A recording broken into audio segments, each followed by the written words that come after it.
बिस्मिल्लाहिर्रहमानिर्रहीम। अस्सलाम वालेकुम स्टूडेंट्स। आज की हमारी इस वीडियो का टॉपिक है जॉइंट्स ऑफ पेल्विस। हमने देखना है कि पेल्विस में कौन कौन से जॉइंट्स हैं। ठीक है, इसमें से सैक्रोइलियक जॉइंट सबसे ज़्यादा इंपॉर्टेंट है और इसका लॉकिंग मैकेनिज्म है जो कि हमने देखना है और जो समझने की ज़रूरत है। बाकी जॉइंट्स इतने ज़्यादा इंपॉर्टेंट नहीं है और उनमें आपको मोस्ट ऑफ द टाइम बस यही पता होना चाहिए कि इसकी आर्टिकुलेशन क्या है, कौन सी टाइप का जॉइंट है और थोड़ा बहुत लिगामेंट्स के बारे में पता होना चाहिए। बट सैक्रोइलियक जॉइंट आपको अच्छे से आना चाहिए। ठीक है, तो स्टार्ट करते हैं with the joints of pelvis के कौन कौन से जॉइंट्स हैं। इनको हम जल्दी जल्दी देखेंगे, ठीक है, ताकि एक ओवरव्यू ज़रूर हो आपको। और बीडी में ये वॉल्स ऑफ पेल्विस में वाले चैप्टर में दिया हुआ है, स्नेल का भी जो पहला चैप्टर है पेल्विस का उसी में ये दिया हुआ है। ठीक है, तो लंबोसैक्रल जॉइंट है हमारे पास जो L5 एंड S1 के दरमियान बन रहा है। सैक्रोकॉक्सिजियल सैक्रम और कॉक्सिक्स के दरमियान होगा।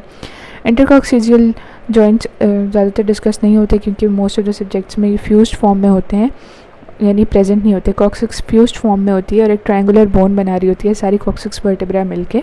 ठीक है, तो इंटरकॉक्सिजियल जॉइंट्स आर नॉट डिस्कस्ड। ठीक है, इसके अलावा सैक्रोइलियक जॉइंट है जो सैक्रम और इलियम के दरमियान होगा। प्यूबिक सिम्फिसिस है जो कि दो प्यूबिक बोन्स के दरमियान मीडियन प्लेन में बन रहा है। ठीक है, तो लंबोसैक्रल जॉइंट पे आ जाते हैं। Articulation between L5 and S1 है।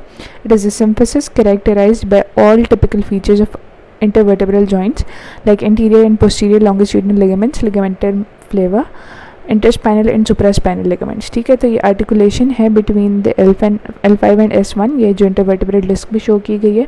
ठीक है, तो ये L5 और S1 के दरमियान की क्या है, जॉइंट है, सिम्फिसिस है। ठीक है, और इसके बाद हम आ जाते हैं कि इसके कौन कौन से लिगामेंट्स हैं। इंटीरियर लॉन्गिट्यूडिनल लिगामेंट है, इसी तरह से पोस्टीरियर लॉन्गिट्यूडिनल लिगामेंट भी होगा और हमारे पास और लिगामेंट्स होंगे, फिर लिगामेंटा फ्लेवा वगैरह। ठीक है, इसके बाद हम आ जाते हैं सैक्रोकॉक्सिजियल और इंटरकॉक्सिजियल लिगामेंट्स पर। जो सैक्रोकॉक्सिजियल लिगामेंट्स है ये सैक्रम और कॉक्सिक्स के दरमियान है और ये सेकेंडरी कार्टिलेजिनस जॉइंट्स हैं। क्या है, सेकेंडरी कार्टिलेजिनस जॉइंट्स हैं supported by ventral and dorsal sacrococcygeal ligaments या फिर anterior and posterior sacrococcygeal ligaments and lateral sacrococcygeal ligaments. इस डायग्राम में शो भी किया गया है। ये पोस्टीरियर सैक्रोकॉक्सिजियल या फिर डॉर्सल सैक्रोकॉक्सिजियल लिगामेंट है, ये लैटरल सैक्रोकॉक्सिजियल लिगामेंट है। इसी तरह से यहाँ पे भी हमें शो किया गया है एंटीरियर सैक्रोकॉक्सिजियल लिगामेंट्स। ये डायग्राम एटलस से हैं, नेटर के एटलस से हैं। ठीक है, और इसी तरह जो पोस्टीरियर है या डॉर्सल है इसमें डीप और सुपरफिशियल दोनों हैं। ठीक है, लिगामेंट्स डीप और सुपरफिशियल दोनों हैं। तो कौन कौन से लिगामेंट्स हैं हमारे पास, पोस्टीरियर सैक्रोकॉक्सिजियल, एंटीरियर सैक्रोकॉक्सिजियल, डीप भी है और सुपरफिशियल भी है पोस्टीरियर में। इसके अलावा लैटरल सैक्रोकॉक्सिजियल जो यहाँ पे बन रहा है। ठीक है, तो ये हमारे पास हो गया सैक्रोकॉक्सिजियल। इंटरकॉक्सिजियल मैंने बताया मोस्ट ऑफ द सब्जेक्ट्स में नहीं होता क्योंकि बोन फ्यूज्ड फॉर्म में होती है और फ्यूजन शुरू कब हो रही है, 20 ईयर्स ऑफ एज में शुरू हो रही है और तकरीबन 30 ईयर्स ऑफ एज तक ये फ्यूज़ हो चुके होते हैं। ये जो कॉक्सिक्स है ये यहाँ पे भी एक सिंगल बोन के तौर पर इसीलिए लेबल की गई है। ठीक है, वरना देखें यहाँ पे अलग अलग बोन्स के तौर पर, जैसे अब L1 L2 ये सब अलग अलग हुआ है ना, तो ये कॉक्सिक्स ज़्यादातर फ्यूज्ड फॉर्म में होती है। ठीक है, इसके बाद हम आ जाते हैं सैक्रोइलियक जॉइंट पे जो कि इंपॉर्टेंट है। ये हमारे पास सेनोवियल प्लेन वैरायटी का है। प्लेन हमारे बच्चों में होता है लेकिन एडल्ट्स में रफ़ इरेगुलरिटीज़ होती हैं जिनकी वजह से इंटरलॉकिंग होती है और इंटरलॉकिंग से हमें पता है कि जब कोई चीज़ लॉक हो जाएगी तो वो मूव तो नहीं हो पाएगी ना, तो लेसन हो जाएगी मूवमेंट। एक तो एडल्ट बड़ा हो गया, ठीक है, उसकी जो है वेट भी बड़ा हो गया तो मूवमेंट को हमने कम करना है, मोबिलिटी कम होगी। ठीक है, तो सेनोवियल प्लेन है यानी थोड़ी बहुत मूवमेंट शो करता है। ये यहाँ पे हमारे पास सैक्रोइलियक जॉइंट शो किया गया। ये सैक्रोइलियक जॉइंट है, ये एला ऑफ सैक्रम है और ये इसका जो ऑरिकुलर पार्ट था ना इलियम का वो जॉइंट बना रहा है। एला ऑफ सैक्रम और ऑरिकुलर पार्ट ऑफ इलियम दोनों मिलके सैक्रोइलियक जॉइंट बना रहे हैं। ठीक है, लॉकिंग होती है सैक्रोइलियक जॉइंट पे। लॉकिंग का मैकेनिज्म क्या है कि किस तरह से हम इसको समझेंगे कि कोरोनल सेक्शन अगर लें, हमें पता है कि कोरोनल सेक्शन डिवाइड करते हैं इंटीरियर और पोस्टीरियर में।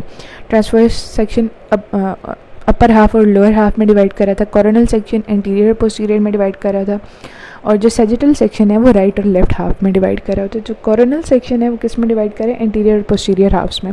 जब इंटीरियर और पोस्टीरियर हाफ में ये जॉइंट डिवाइड होता है तो हमें क्या पता चलता है कि जो पोस्टीरियर की सरफेस है वो ज़्यादा है, पोस्टीरियर सरफेस ज़्यादा है as compared to the anterior one. ठीक है, और इसी के साथ साथ जो सैक्रम की सेंटर है, ठीक है, उसमें एक डिप्रेशन है, एक कनकेविटी है, एक जगह है जिसके अंदर इलियम की कन्वेक्सिटी फिक्स हो जाती है। ठीक है, तो इलियम की कन्वेक्सिटी फिक्स हो रही है सैक्रम की कनकेविटी में।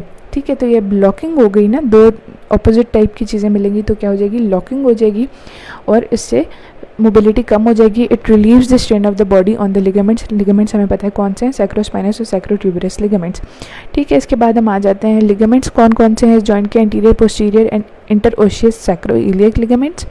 वर्टेब्रो पेल्विक लिगामेंट्स हैं जिनमें iliolumbar, sacrotuberous and sacrospinous ligaments आ जाते हैं। लिगामेंट्स मैं आपको यहाँ से दिखा भी देती हूँ।